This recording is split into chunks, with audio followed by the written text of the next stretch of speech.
Jason, besides what we traditionally classify as religion, we also have other large groups or categories that are vehicles of mind control. One is cults, and the other is any group identified or defined as an ism, such as Nazism, Marxism, socialism, scientific materialism, feminism, veganism, vegetarianism, etc.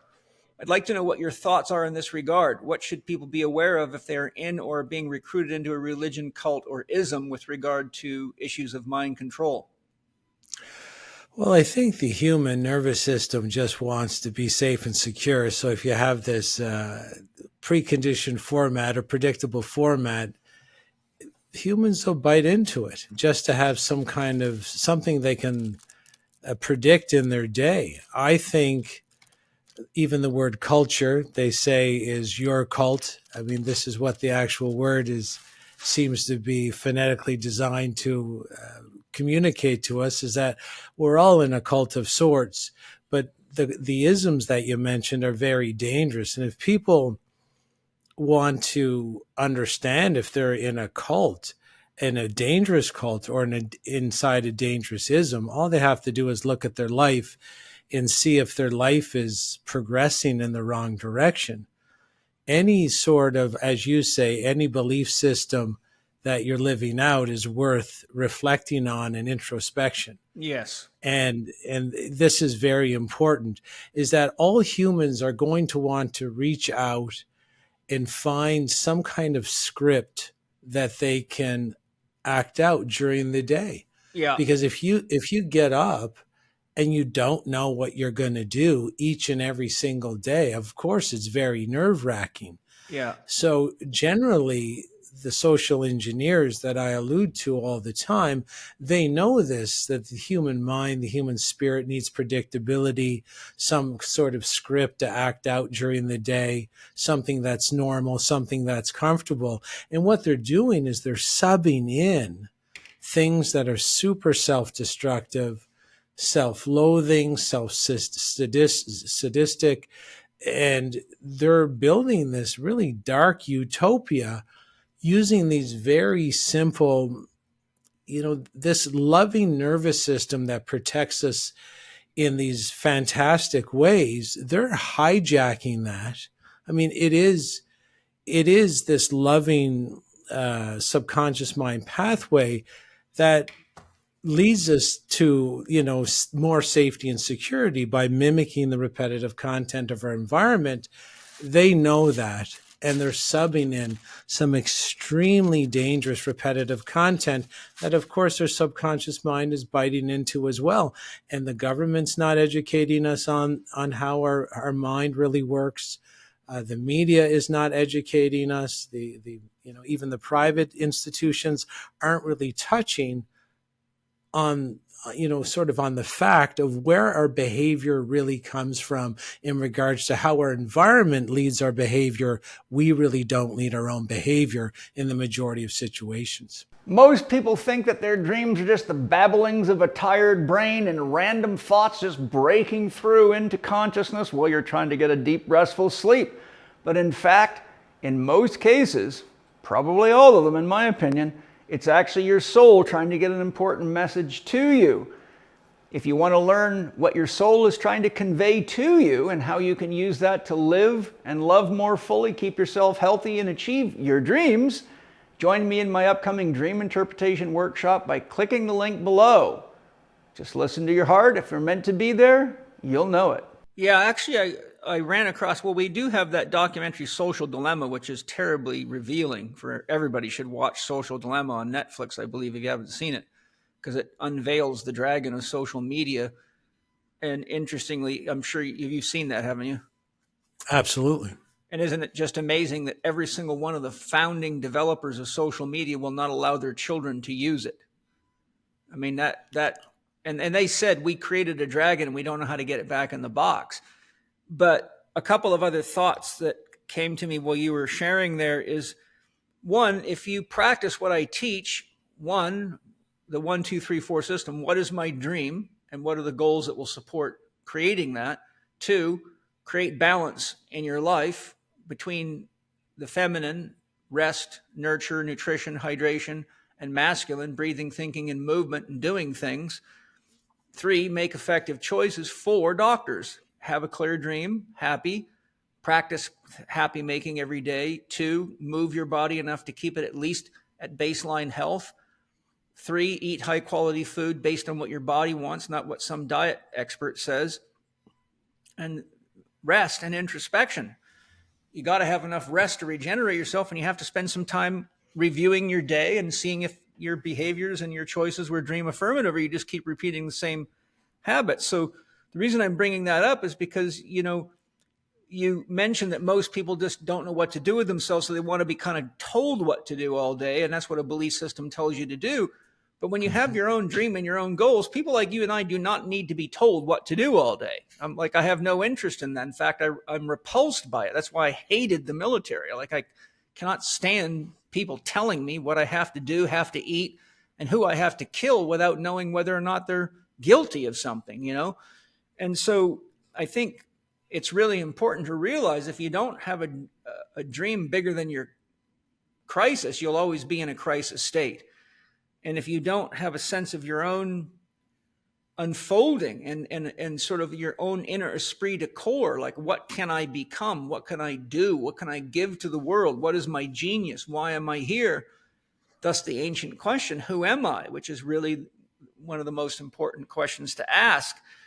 And then, whenever you're looking at a religious system or any ism or cult, you're always actually being told what to believe.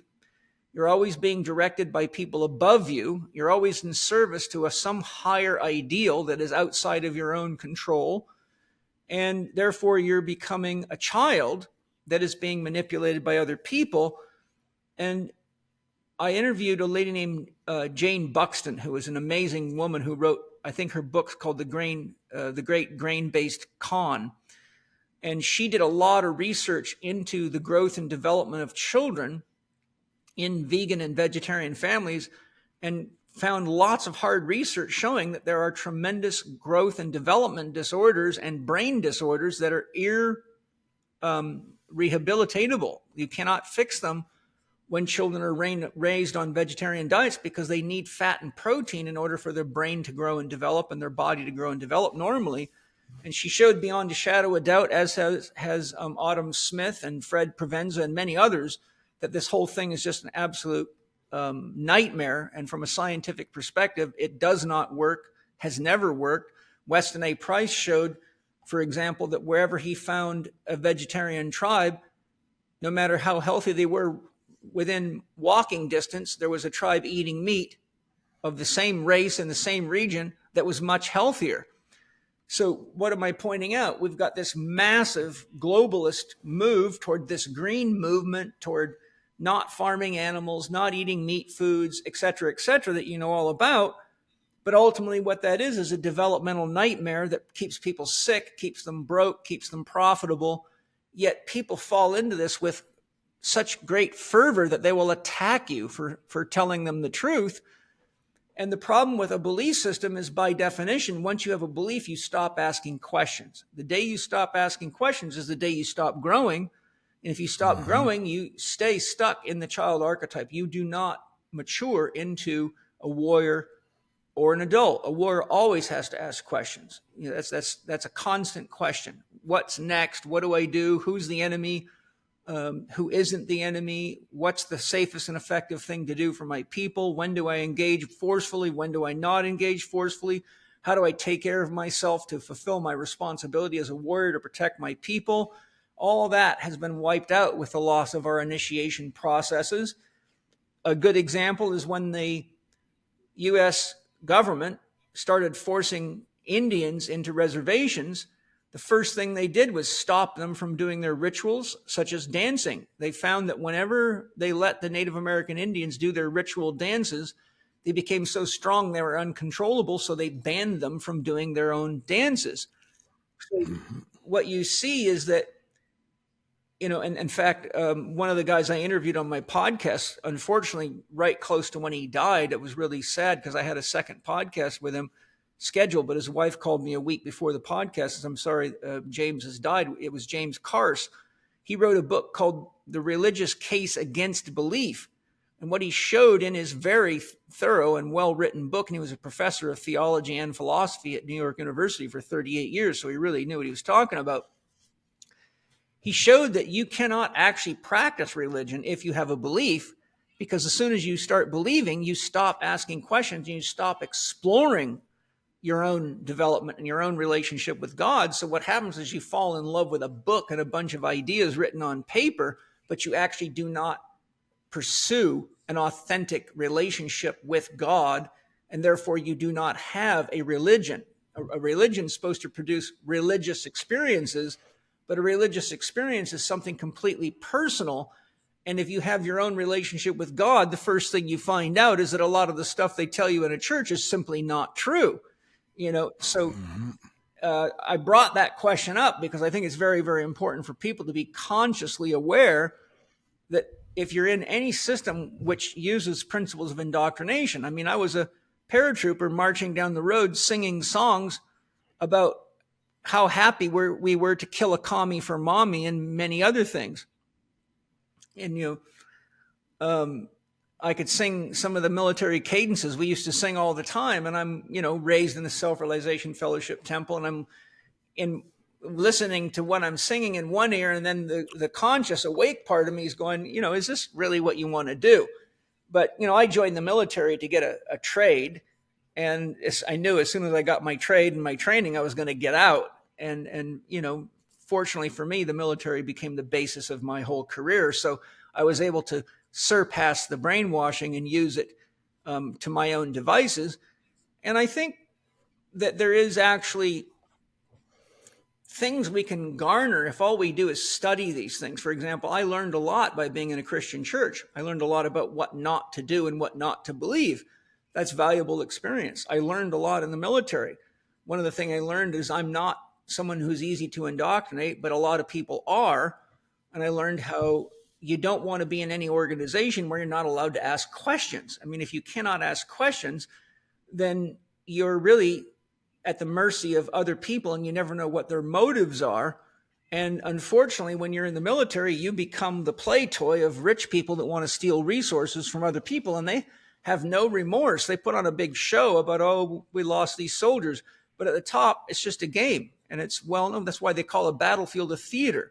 It's well known that, and if you study the history of the military, you'll see, for example, during the First and Second World War, you had major banks funding both sides of the war. So, this is obviously a clear, shall we say, conflict of interest for anybody that has a concept of morality.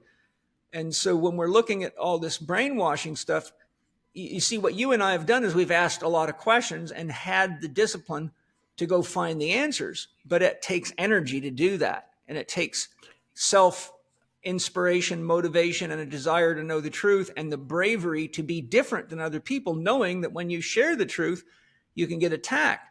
But I'm like, I would rather die telling the truth than die being, a cog in a wheel of not my own design and somebody else. I don't want to be anybody's play toy. I don't like the idea of being the little ball of yarn that the cat bats around the house. It just doesn't sit well with me.